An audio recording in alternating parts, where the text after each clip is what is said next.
자, 가보자고요. 돌다리라는 작품. 뭐 학교에서 수업은 한번 해봤기 때문에 완전히 낯선 작품은 아닐 거라고 생각을 하는데요. 얘들아, 일단은 서사갈래잖아요. 자, 우리 앞에 뭐 순서를 좀 바꾸긴 했지만 상기라고 하는 수필갈래를 보면서 수필갈래의 기본적인 특성을 먼저 정리하고 시작했죠. 여기도 마찬가지입니다. 서사갈래라고 하는 녀석의 특징을 정리를 하고 시작을 할게요. 당연하게도. 참고로 이 얘기도 우리 정규 수업 때 다 했던 얘기야. 처음 듣는 얘기 아닐 겁니다. 그죠? 얘들아, 정말 기본적인 건데 서사의 정의가 뭐야? 서사가 뭐임? 뭘 보고 서사라고 불러? 서사를 영어로 번역하면 이 글자가 나와. 다 영단어. 서사는 영어로 뭐라고 부를까요? 되게 쉬운 영어야. 여러분들은 아마 이야기라고 알고 있는 그 영단어. 스토리야. 오케이, 스토리. 스토리가 있는 것이 서사예요. 그럼 스토리는 어떻게 해서 만들어지는 건데? 인물, 사건, 배경. 그치? 그 인물, 사건과 배경이라고 하는 요소를 통해서 일정한 갈등이 등장하는 문학의 갈래를 우리는 뭐라고 부른다? 서사 갈래라고 부른다는 거지. 그러면 자연스럽게 시험 문제에서 출제되어야 되는 포인트는 누가 나오는 거고 무슨 상황에서 무엇을 겪고 있는가, 그래서 어떤 갈등 구조가 핵심인가를 찾아내는 게 시험의 포인트여야 하고 항상 그게 원칙이에요. 아시겠죠? 여러분들 왜 중학교 때 이런 거 외웠잖아. 소설의 3요소 뭐 외웠어? 중립 때 하는 거야. 소설의 3요소. 죽음은 주제, 구성, 문체. 처음 듣는 거 아니지? 그때 주제, 구성, 문체 중에서 구성의 3요소가 있잖아. 소설 구성의 3요소가 뭐야? 인물, 사건, 배경. 그런 거지. 오케이? 그래서 어쨌든 소설을 읽는다는 것은 인물과 사건과 배경 속에서 일정한 갈등 구도가 어떻게 나타나고 시간의 흐름 속에서 어떻게 바뀌어가는가를 따져가는 것이 중요하다는 거야. 그래서 여러분들 왜 보통 작품을 해설할 때 배경 설정하고 중심, 등장인물 설정하고 이걸 먼저 시작하는 이유가 이게 중요하기 때문인 겁니다. 아시겠죠? 염두에 두시고요. 자, 어쨌든 우리는 실제 작품을 통해서 이런 것들이 어떻게 등장하고 소설에서 이런 특징들이 어떻게 중요한 것인지를 잡아나가는 식으로 할게요. 물론 우리가 우리 앞에서 최척전이라는 작품을 보면서도 뭐 직접 제시나 간접 제시도 확인했고요. 그치? 인물의 특성이, 갈등이 어떻게 나타나는지도 보여봤었고요. 그럼 기억하시면서 현대소설 파트를 그냥 바로 넘어가도록 하겠습니다. 오케이? 자, 근데 이거는 짧은 거니까, 이거는. 자, 짧은 겁니다. 무슨 얘기냐면, 기본적인 얘기니까, 이 돌다리에 나타나는 기본적인 소설 요소로서의 특징. 일단 이 작품 배경부터 먼저 따져보고. 이 작품의 배경은 일제 강점기부터 시작을 합니다. 물론 그렇다고 일제 강점기 때 뭐 사람들이 고통받고 고난받고 그런 것들을 얘기하는 건 아니라는 점이 이 작품의 특징이긴 해. 우리가 보통 일제 강점기 하면은 일제 탄압, 억압, 굴욕 뭐 이런 것들을 얘기하기 쉬운데 이 작품은 그런 좀 멀어요. 일제 강점기 말에 한 농촌 마을에서 벌어지는 이야기를 중심으로 합니다. 됐죠? 염두에 두시고, 자, 두 번째 이 작품의 시점도 보고 갈까요? 시점 중요하지. 시점은 기본적으로 1인칭, 3인칭 나눠진 거 알고 있죠? 그래서 인물의 심리를 다 알고 있는지 여부에 따라 관찰자인지 주인공인지 따지는 것도 알고 있을 거라고 생각합니다. 이것도 그냥 미리 말씀드리고 시작할게요. 이 작품의 시점은 전지적 작가 시점일 것입니다. 전지적이라고 하는 건 몇 인칭에 해당하는, 몇 인칭에 속한다는 얘기죠? 3인칭이고요.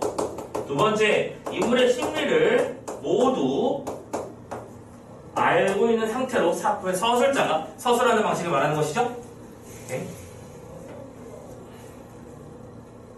그래서 이 작품의 주제는, 지금 선생님이 원래 이런 수술하면 안 되는 거야. 안 되는 건데 다 배웠던 작품을 또 하는 거니까 정리를 하고 좀 편하게 가자는 얘기입니다. 그래서 이 작품은 무엇에 대해서 얘기하는가 주제를 따져보면 결론적으로는 파란색으로 써야지. 물질, 만능, 주의의 세태에 대한 비판의 내용을 담고 있는 작품이다 라고 정리를 하고 시작을 할게요. 되셨죠? 이렇게 해놓고 시작하면 편하니까요. 됐지? 자, 이런 작품을 볼 거야. 돌다리라고 하는 소재가 분명히 그러면 이 작품에서 하는 역할이 있을 것이고 중심이 되는 소재가 되겠지. 왜 돌다리가 중요한 것인지 읽어내는 것이 중요한 것 같고요. 되셨죠? 자, 그러면 읽어나가 볼까요? 쭉쭉 가봅시다. 페이지 150부터 읽어보자. 얘들아, 또 당연히 소설이야. 소설이 나왔으니까 무슨 뭘 따져야 된다? 소설에서는 항상 어휘 신경 써야 되는 거 당연히 베이스로 깔고 하는 거다. 이렇게 주시고 간다. 정거장에서 툇말 심리길을 내려오더라면 반이 들락말락한 데서부터 툇말 동네보다는 그 건너편 산기슭에 놓인 공동묘지가 먼저 눈에 띄인다라고 하면서 지금 이거 뭐가 있어? 작품 속 배경 요소를 묘사하고 있는 중이지. 넘어가자. 창섭은 잠깐 걸음을 멈추고까지 바라보고 있었어. 자, 등장인물 새로 등장했대요. 우리 주인공이죠? 창섭이라는 인물입니다. 계속 가보자. 봄에 올 때면 진달래가 불붙듯 피어올라가는 야산이다. 불붙듯 지금. 지금은 단풍철도 지나고 누르테테한 가닥나무들만 묘지를 둘러 듣지 않아도 적막한 버스러 소리만 울릴 것 같은 느낌이 든다는 얘기지. 자, 지금 결론적으로는 뭐라는 얘기야? 이제 단풍도 지났대. 늦가을에서 초겨울 사이 아닐까? 자, 뭐가 나왔어요? 읽었는데 배경요소 나왔지? 체크해야지. 늦가을에서 초겨울의 사이 그쯤 어디쯤 됐지? 단풍이 막 지날 시점 체크. 그런데 지금 이런 배경 속에서 어떤 장소를 바라보고 있어? 묘지를 바라보고 있지? 마치 버스럭거릴 것 같다는 얘기를 하고 있고요. 어떤 느낌이 들고 있다는 얘기야? 상냥한 느낌. 을 보여주려고 하는 거겠지? 계속. 어느 곳이라고 집어낼 수는 없어도 창옥의 무덤이 어디쯤이라고는 짐작된다. 창섭이의 창옥?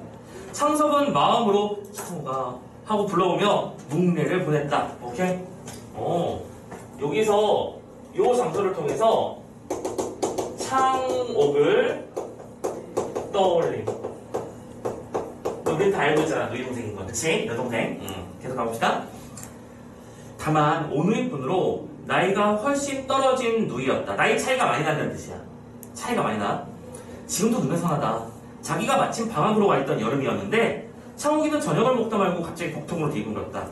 읍으로 뛰어들어가 의사를 청해왔지.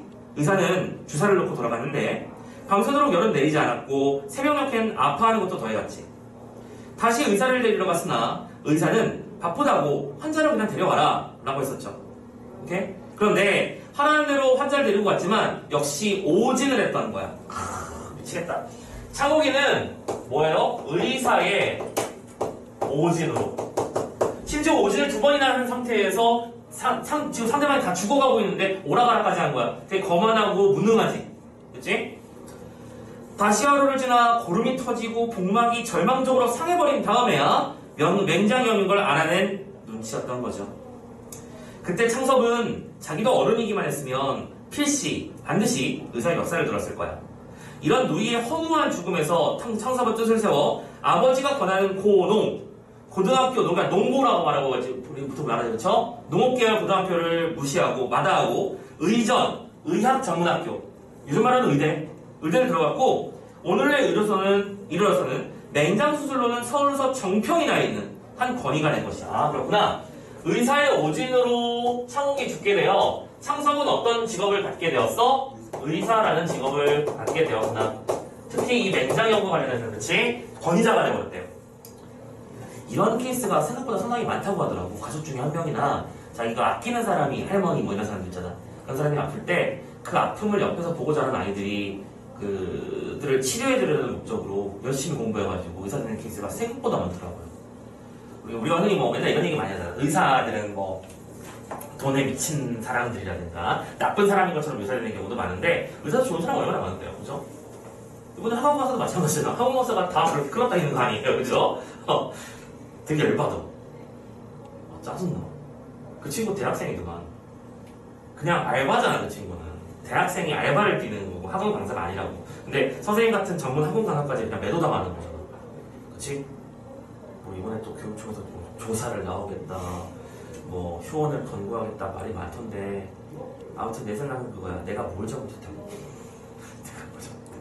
아무튼 그래요. 선생님은 그때 한번 찡찡댄 적 있잖아, 선생님들. 여기 지금 여기에 트러블이 막 나가지고 고름 난다고. 염증 때문에 지금 힘들다는 거야. 이렇게 하면 뭐해? 그딴 새끼들이 다 돌아가서 이상한 짓 하고 다니는 거야. 아, 짜증나. 자, 아무튼 간에. 그래서 권위자가 됐어요. 창호가 기뻐해 다오란 말이겠죠? 이번에 내 병원이 좋은 건물을 만나 퍼지는 거야? 지금 병원 확장하려고 하는 거네, 그치? 개인병원으로는 제일 완비한 수술실이 시험될 거거든? 이번 수술 부족도 해결이 될 거야. 네 사진 크게 확대해가지고 진찰실 걸어놓을게. 창섭은 바람도 쌀쌀할 뿐만 아니라 5호차로 돌아가야 될 길이라 걸음을 재우쳤다. 무슨 뜻이라고요? 재촉하다, 빠르게 하다. 되셨지? 자, 그래서 지금 모든 것들이 설명되고 있네. 자, 지금 상황을 보자. 상황은 오랜만에 창섭이 고향을 방문하는 길이야. 근데 그 목적이 의원을 확장하는 데 있어. 근데 아마 고향에 있는 누군가의 도움이 필요하거나 누군가의 조언을 구하거나 그런 상황일 거라고 했을 때죠. 그리고 우린 다 알지? 돈 달라고 그러는 거잖아. 그치? 아무튼 창섭이가 고향 의원 확장을 목적으로 방문한다는 정보가 제공되었습니다. 그치? 얘들아 넘어가기 전에 오른쪽에 작품의 배경이 기능이라는 게 있을 거야. 그러니 도움, 배경이 기능 찾았니? 별표 쳐야지 이런 거. 별표 치고 시작해야죠. 중요한 겁니다. 자, 배경이 하는 역할이 무엇인가 라고 하는 것. 그리고 이 작품에서 그러면 아까 말씀드렸던 이 배경 있잖아. 늦가을에서 초겨울에 황량한 분위기를 보여줌으로써 뭘 나타내는가 읽기 위해서 회장 선생님 한 번만 도와줄래? 배경의 기능을 쭉쭉쭉 읽어주세요. 작품의 전반적인 분위기를 조성한다. 현장 인물의 행동 사건에 실감을 부여하고 독자에게는 현장감을 느끼게 한다. 잠깐만 또 두 개, 총 세 개의 동그라미 쳐볼까? 분위기, 사실감, 현장감. 보이지? 계속 더 읽어줘. 인물의 성격과 태도, 의식의 형성에 영향을 미치며 인물의 심리 상태를 간접적으로 묘사한다. 간접적 묘사. 앞으로 전개될 사건을 암시하기도 한다. 암시, 작품의 주제를 보다 뚜렷하게 부각한다. 부각. 그럼 결론적으로는 이 작품에서는 배경이 어떻게 나왔어? 늦가을에서 초겨울 사이에 뭔가 황량하고 쓸쓸하고 바람 불고 그런 황량한 느낌이 강조되고 있는데 이러한 초겨울의 황량한 풍경은 창옥을 그리워하는 창섭의 쓸쓸한 마음과 조응한다. 무슨 뜻이라고요? 조응? 서로 호응한다는 뜻이에요. 오케이? 자, 이 배경, 황량함이라고 하는 것은 아까 쌤 이거 화살표 그렸는데 창옥을 떠올리는 계기가 되었지. 그럼 여기서는 배경의 역할이 누이를 잃은 것에 대한 그리움을 표출해주는 역할이 됐을 것이다 라고 생각할 수 있다는 거 되셨죠? 확인할 수 있습니다. 다음 페이지 넘어가 볼게요. 다음 장면입니다. 길은 그 전보다 넓어졌고 바닥도 평탄하였다. 지금 시골길인데 되게 평탄하게 아스팔트가 공사됐나봐. 비 나오면 진흙에서 헤어날 수 없었는데 복판으로는 자갈이 깔렸고 어떤 목은 좁아서 소바리 등에 짐을 지는 소를 소바리라고 불러. 소바리가 논으로 미끄러져 들어가기가 십상이었는데 바위를 갈라내서까지 일매지게 쫙 일자로 가지런하게 넓은 길로 닦아졌네요. 아유 이럴 줄 알았으면 정거장에서 자전거라도 빌려 타고 올 걸 했습니다. 이 정도 잘 닦아놨다면 자전거로도 쉽게 올 수 있었을 텐데 굳이 버스를 탔네. 눈에 익은 정자나무선 논이며 돌각 담을 두른 밭들도 나타났다. 자기 집 논과 밭들이었다. 논쪽에선 정자나무는 그전부터 있었던 것이나 밭의 돌각 담들은 아버지에서 손수 따오신 거예요. 오케이? 자, 마을은 아름답게 정리되어 있었습니다. 그쵸? 계속 갑니다. 창섭의 아버지는 근검으로 금방에 소문난 영감이다. 오케이. 새로운 등장인물입니다. 이제 아버지 나왔죠? 새로운 등장인물이니까 체크. 자, 창섭의 아버지는 근검으로 소문난 사람이라고. 근검 도약한 사람이라는 거 보여줬지? 근데 우리 이거 중요한 거 알지? 앞에서 최척전 했던 거랑 똑같은 장면 이거 기억나? A라는 사람은 B하다라고 직접적으로 표시해버렸어. 이걸 뭐가 한다? 그렇지. 직접 제시. 그치? 그리고 이 사람이 어떤 사람인지를 한 방에 보여준 거니까 요약적 제시라고도 한다. 됐죠? 체크해놔. 중요한 장면. 그러나 자기네에 와서는 밭 하루가리도 늘리지 못한 것으로도 소문난 영감이야. 오케이? 무슨 소리야? 열심히 일을 하고 아끼는 건 잘하는데 그렇다고 재산이 늘어난 건 아니래. 이유가 뭔데? 곡식값보다는 다른 물가들이 높아졌을 뿐만 아니라 이게 이유 1번이겠지? 물가가 높아져서 2번 전 때에는 모르던 아들의 유학이라는 것이 큰 부담인데다가 오케이? 아버지는 근검했지만 재산을 늘리지는 못했어. 이유 1번 물가의 상승 2번 아들의 유학. 야 아들 지금 의대 보냈어. 그지? 힘 많이 들었겠죠? 아들을 유학시켰고요. 딱 타지에 가서 공부하게 만들었잖아.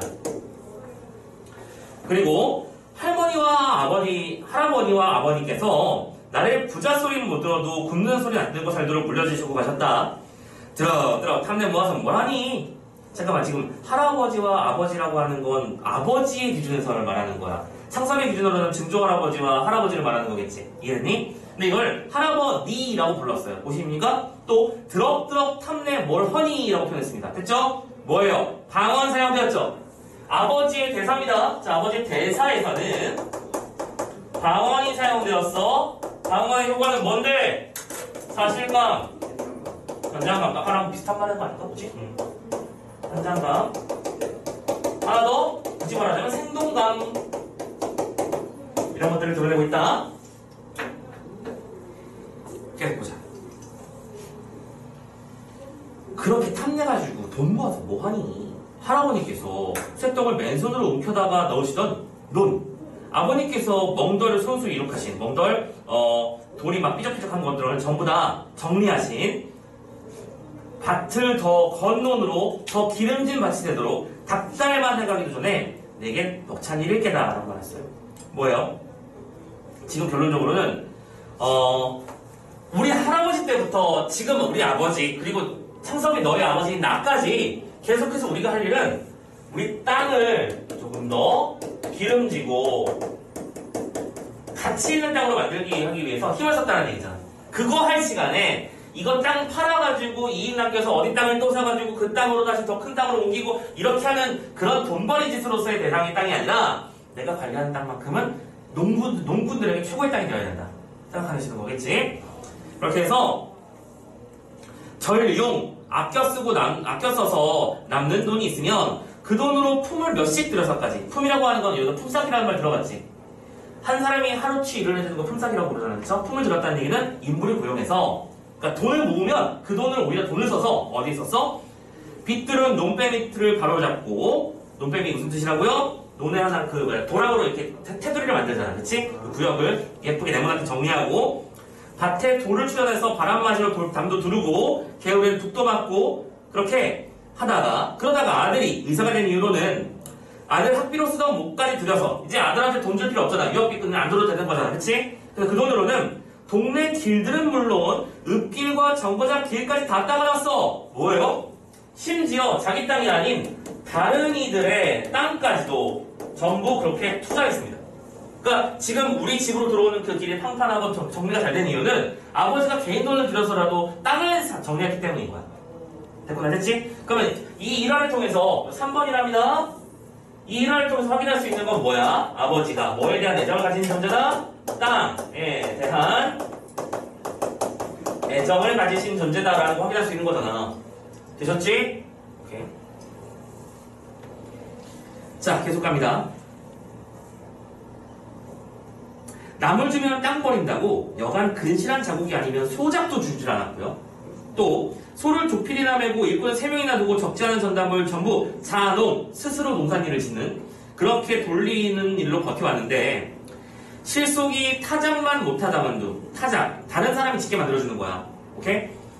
그래서 그렇다는 듯이, 혹은 일꾼 셋이 저희 농사해가지고 나간다는 둥 이해만을 따져 비평하는 소리가 많았지만 창섭의 아버지는 땅을 위해서는 자기의 이해, 요새 이해라는 것은 노후가 아니야, 그치?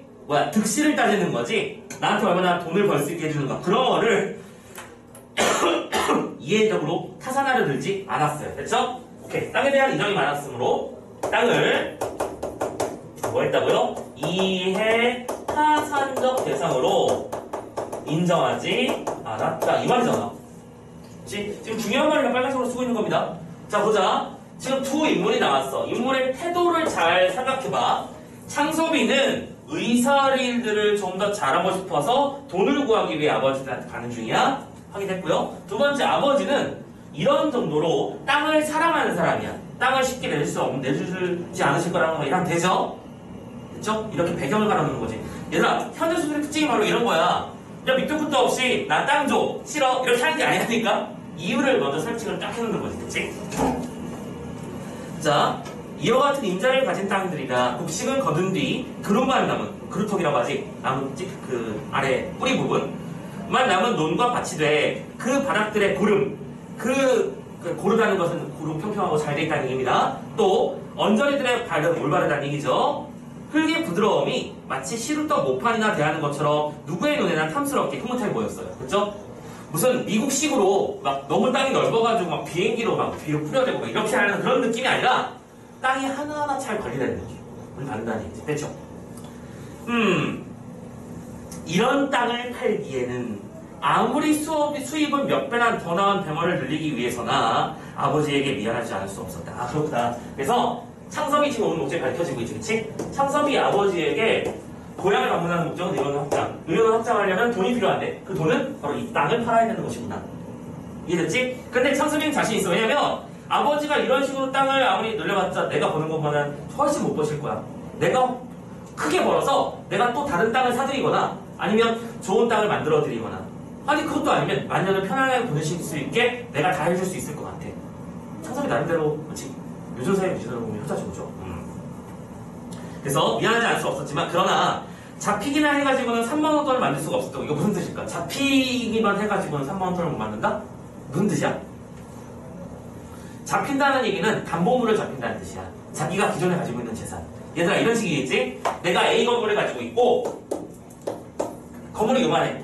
근데 B 건물이라고 하는 거대 건물을 사서 내가 여기다가 치과 건물을 만들 거야. 아니 뭐냐 수술하기 위한 큰 병원을 만들 거야. 그런데 A 건물이 1억이고 이 건물이 5억이면 그렇지? 이 1억의 담보를 가지고 1억을 더 빌린다고 할지라도 2억밖에 안 되잖아. 돈이 부족한 거지. 그러면 큰 병원을 가지기 위해서는 당연히 돈이 또 추가로 필요할 것이고요. 잡혀서도 안 되는, 잡히기나 해가지고는 돈을 만들 수 없다. 무슨 뜻인지 알겠죠? 현재 가진 담보로는 원하는 돈을 만들 수 없다는 뜻입니다. 그래서 서울서 큰 양관, 서양식 관을 손에 넣긴 한 돈만 있다고도 아무 데나 될 일도 아니야. 됐지? 뭐예요? 내가 지금 돈이 필요하니 보자. 창섭은 돈이 필요해. 왜? 의원을 확장하기 위해서. 그리고 이때 돈만 필요한 게 아니라 타이밍도 적절하다고 봤어. 왜? 내가 원한다고 저 정도 사이즈에 저 정도 원하는 위치에 있는 저 정도 훌륭한 건물이 나오지 않는 거잖아. 내가 사고 싶다고 사지는 게 아니거든. 선생님 얘기했나? 님들도 스위치 사고 싶어서 좀 맨날 바락바락 대는 거? 얘기 안 해서 판다 이러냐? 아유 선생님 와이프가 동숲을 하거든? 동숲 뭔지 알지? 겁내 재밌어 보여. 근데 그 스위치라는 게임기가 그 이렇게 조작하는 거 말고 왜 동모드라고 해서 집에 있는 TV랑 연결해가지고 TV에서 하는 게 있어. 그래서 선생님 와이프가 집에 그 이따만한 TV 있잖아. 대형 TV 거기다가 연결해서 하고 있는데 처음에는 뭐 저딴 게임이 나왔나 수다 보고 지나갔거든? 그런 것도 하고 있어. 맨날 하고 있는 일이 땅 파고 나무 짚고 나무 들어 옮기고 집 지었다가 집 부셔서 옮기고 또 조개 팔고 낚시하고 못단 일을 하는 거야. 그래서 뭘 하려고 하는 건데? 라고 했더니 그냥 이렇게 하는 거래. 그냥 이렇게 있는 거래. 근데 선생님에게 있어서 게임이라고 하는 것은 기본적으로 목적이야. 그치? 저 괴물을 처단해야 해. 그치? 내가 뭐 여기서 1등이 돼야 돼. 뭐 이런 것들이 많이 있었는데 좀 다른 개념의 게임을 하고 있으니까. 그럼 선생님 와이프랑 선생님은 게임에서 만났거든. 놀랍지 않나요? 네. 그래서 그 게임은 서로 이제 긍정적으로 생각하는 사람들이라 와이프가 그 게임을 하고 있는 거 보니까 선생님도 어느샌가 모르게 와이프가 이제 선생님 밥 먹고 집에 도착해서 이제 씻고 밥 먹고 있으면 와이프가 이제 게임하고 있거든. 이제 밥 먹으면서 쳐다보면 재밌는 거예요. 근데 아니 별거 안 하는데 재밌어. 그냥 너구리를 만나서 돈도 갖고 조개도 팔고 이러고 있는데 그 별거 아닌 게 되게 재밌어 보이는 거지. 나도 하고 싶다. 그래서 나도 와이프의 그 섬에다가 선생님 집을 하나 만들고 선생님 캐릭터를 만들어서 뛰어다니기 시작했어요. 근데 이 인간의 욕심이란 원래 끝이 없는 법이야. 처음에는 내 공간이 생기면 너무 좋았어. 또 열심히 돌아다니다 보니까 빚을 갚아가지고 내 집이 증축됐다? 오 대박, 방이 하나 더 생겨. 너무 좋잖아. 그래가지고 뚫려다니고 있는데 이제 다음 단계는 뭐야? 사람 욕심은 끝이 없다니까? 내 섬을 갖고 싶어. 근데 내 섬을 가지려면 머리 잘 썼어 그 새끼들. 한 기계에 섬은 한 개밖에 안 만들어지는 거야. 그러니까 선생님이 캐릭터가 다르다고 해서 새롭게 섬을 만들 수 있는 게 아니더라고. 죄인자? 그래가지고 나도 그럼 게임기 사실 뭐 살면 되잖아. 그렇지? 내가 그 정도 경제적 능력이 없는 것도 아니고 막 쓰자! 없어. 없어. 선생님이 이 게임기를 사고 싶다고 마음먹은 게 2달 전이야. 지금까지 못 구했어요. 무슨 선생님이 지금 이렇게 일하는 사람이니까 뭐 요즘에는 심지어 무슨 추천까지 해가지고 기계를 팔더라고. 코로나 때문에 인기가 폭발했대요. 그래가지고 어마무시하게 지금 타이틀도 팔려나가고 있고 게임기도 팔려나가고 있다는데 그 덕분에 선생님은 지금 그냥 와이프가 하는 거 옆에서 구경만 하면서 약간 뭐랄까 시들해졌어. 근데 지금도 하고 싶긴 하지. 왜냐면 내가 아무리 꾸며봤자 와이프가 선생님 캐릭터로 들어가서 키 소 한번 눌러보면 다 모든 게 사라지는 거잖아. 와이프 요즘에 그 주민들 바꾼다고 되게 용수고 돌아다니고 있던데 나도 해보고 싶고 막. 그래. 그래서 타이밍이야. 인생은 타이밍이야. 그때 아무 관심도 없었을 때는 선생님도 와이프도 그때 뭐 별로 관심이 없어가지고 그냥 타이테만 나중에 예약 구매하려고 했었는데 성을 따라하는 건 아주 훌륭한 전략이에요. 사람은 머리를 그렇게 써야 했나 봐. 선생님 같은 사람도 게임기를 갖고 싶게 만들었잖아. 그렇지? 응. 그래가지고 자, 인생은 타이밍. 그게 없으면 못함. 그래서 이거 마찬가지. 타이밍. 이렇게 큰 돈이 있어도 돈이 있어도 그 건물이 아니면 안 되는 거라는데 정확한 타이밍이니까 창섭은 돈을 구하러 가는 거고. 자, 그러면 얘들아, 이 작품의 핵심 갈등이 뭘지가 예상되죠? 그렇죠? 아버지는 뭐가 중요하신 분이야? 땅이 필요하신 분이야. 땅이라고 하는 것은 뭐예요? 인간의 어떤 본질이고 인간의 근본이야. 우리가 돌아가는 곳이기도 하고 우리가 땅을 가꾸는 사람이 되어야 돼라고 생각하는 신분이니까 이 둘이 대립할 수밖에 없겠지? 이해됐지? 무슨 얘기인지? 그러니까 지금 벌써 핵심적인 내용은 다 나온 셈이야. 그죠? 자, 여기까지 잡아놓으시고 자, 다음 페이지 그러면 넘어가 볼까? 자, 154페이지 부분으로 넘어가 봅시다. 이제 라다랑입니다. 아이고, 아버지께서는 내년이 환갑이셔. 자, 이거 누구 생각이야? 창섭이 생각입니다. 그쵸? 자, 아버지께서는 환갑이야. 어머니는 겨울마다 기침하셔. 진작부터 내가 모셨어야 돼. 그런데 내가 시골로, 그런데 내가 시골로 올 순 없고, 내 기술을 서울에서 발휘해야 되니까. 천생 부모님이 서울로 가셔야 되는데, 한 동네에서도 땅을 당신 마침 못 거줄 사람에게 소작을 주지 않으셨거든. 땅 전부를 소작을 내어 맡기고는 서울 가서 편안하게 계실 리가 없어. 그러니, 아버님의 말년을 편안하게 해드리기 위해서 땅은 전부 없애야 돼. 라고 생각하는 거야. 자, 지금 창섭이가 뭐 하고 있는 겁니까? 우리는 이런 걸 보고 뭐라고 하죠? 자기의 합리화라고 부르면 되었습니까? 자신의 주장이 옳다라고 여기는 마음이지. 참고로 아버지가 얼마나 땅을 소중하게 여기는지는 앞에서 다 제시해줬어. 그런데도 창섭이는 아버님 이제 늙으셨으니까 내가 모셔야 되는 게 맞으니까 이렇게 하는 게 정상적인 거야 라고 생각하는 중이야. 자, 창섭은 샘말에 들어서자. 그럼 이 샘말, 그러니까 옛날에 이름을 이렇게 되게 예쁘게 짓지 않니? 얘들아, 샘말이란 마을에는 예쁘지 않음? 그 마을에는 예쁜 샘이 있을 것 같지 않냐? 옛날에 진짜 그랬어. 여러분들 그냥 질문이야. 뭐가 더 있어 보이니? 진짜로? 약간 분위기가 있다고? 어떻게 생각해, 유리야? 그냥 느낌으로 질문하는 거야. 이 단어랑 이 단어 중에 뭐가 더 예뻐 보여? 요거 예뻐 보여? 오케이. 뭐가 예뻐 보여?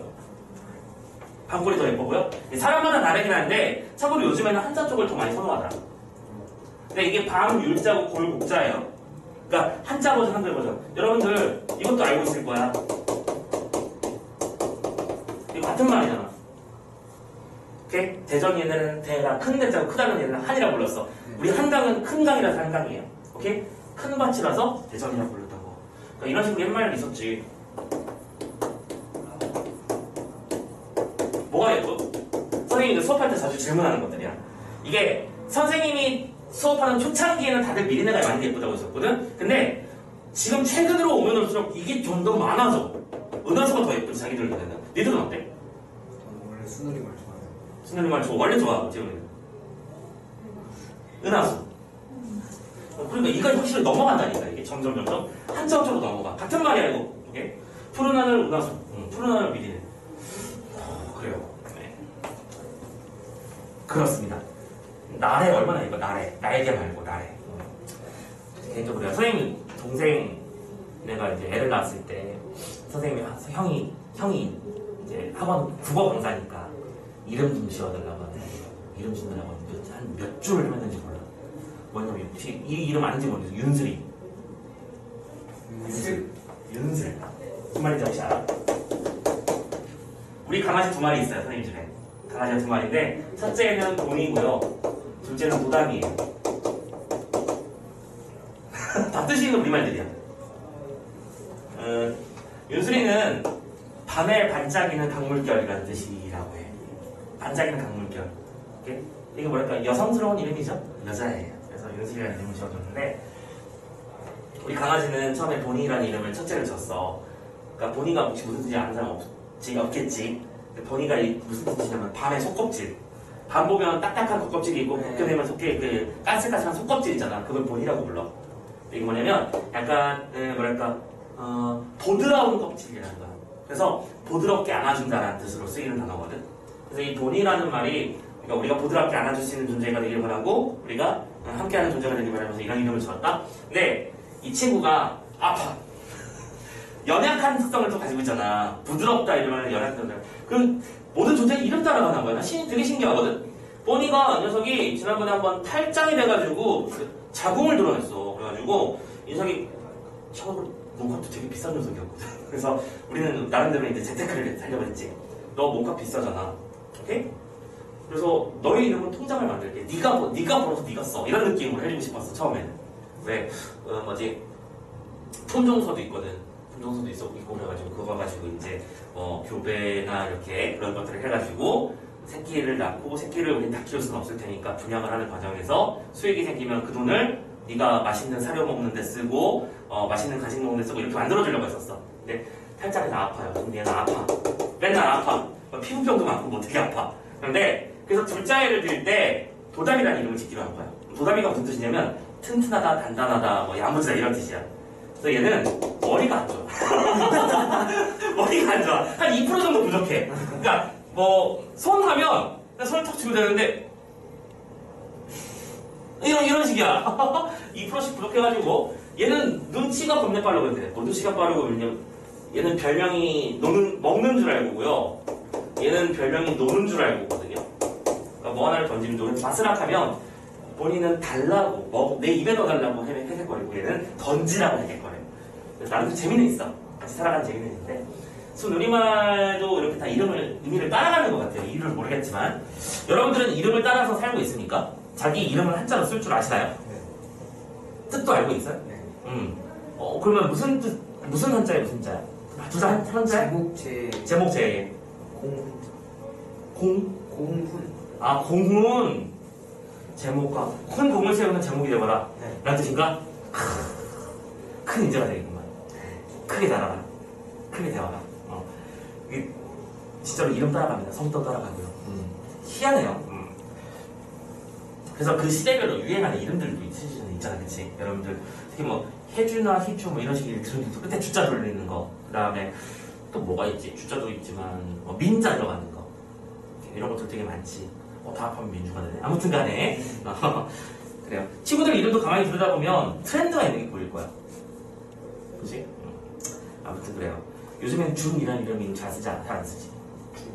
선생님 이름이 형준이잖아. 준 이런 말을 잘 안 쓰지 않니? 아니요 난 준이라고 해. 뭐 이런 거 있잖아. 옛날 거 같지 않니? 너무 옛날 거 같지 않니? 그래서 요즘에는 뭐 민 이런 것들 많이 쓰잖아. 민준이 뭐 이런 거 쓰긴 쓰지만. 어쨌든 잠깐 뭐가 다르게 됐지? 수업이 지루해지고 있었나봐요. 자꾸 딴 얘기로 새네. 미안해. 자, 아무튼 간에. 자, 아무튼, 그래. 자, 딴 거 없애야 돼. 라고 하면서 자기 합리화를 하고 있는 중이었습니다. 자, 샘마라다 이렇게 됐구나. 미안. 자, 샘말에서 마을 이름이야. 동구, 동네 어귀에서 아버지를 확인했어. 아버지는 가에는 살얼음이 잡힌 찬물에, 그러니까 가장자리에 찬물이 잡혔다는 얘기는 진짜 그 초기를 맞지, 그치? 네. 오케이? 무릎까지 걷고 들어가서는 동네 사람들을 축축여 뭐 해가지고 야 합시다 일합시다 해가지고는 돌다리를 고치고 계셨다는 거야. 어떻게 갑자기 이렇게 오느냐? 네 그렇게 좀 여쭤봐야 할 일이 생겼습니다. 그래 먼저 들어가 있거라.